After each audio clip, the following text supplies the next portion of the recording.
The number one thing I wish I knew before I started writing university assignments is that it's not about doing it perfect. It's about giving yourself as many opportunities as possible to receive marks.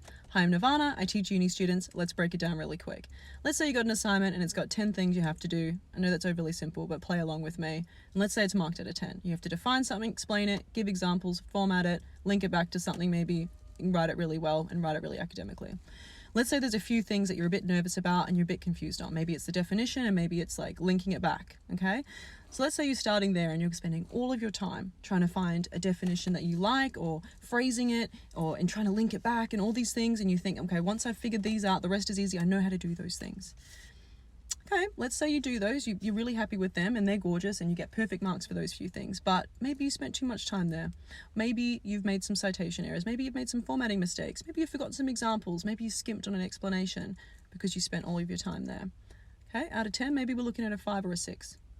If we look at it the other way, let's say you went for the things you did know first, so you did your examples, you did your explanations, you did those other things, you've formatted it, you've written it clearly, and maybe let's say you either ballsed up those other two, or maybe you've even lucked a few marks here and there. We're looking at more of like a 7 or an 8 out of 10.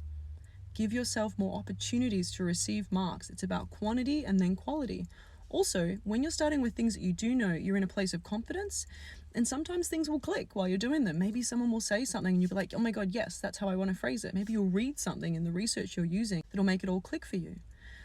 Also, when you start with the things that you aren't very clear on and then move into the things that you are clear on, it can shake your confidence. So maybe you were feeling really confident that you knew how to explain this and examples of that and this and that, but your lack of confidence or your uncertainty and feeling confused about the other two things might now shake that with these, and you might spend time going back and forth and taking this out and changing it, and last minute remembering, actually no, I should have put that back in, and so you only half explain it. Whereas when you go the other way and you do the things you're confident in first in the assignment and then move back to the things you weren't sure about, you're coming from a place of feeling like you know what you're doing. You're feeling very sure of yourself. You're feeling much better than you did at the beginning when you had nothing down. So remember, guys, it's all about giving yourself opportunities. You don't have to be perfect.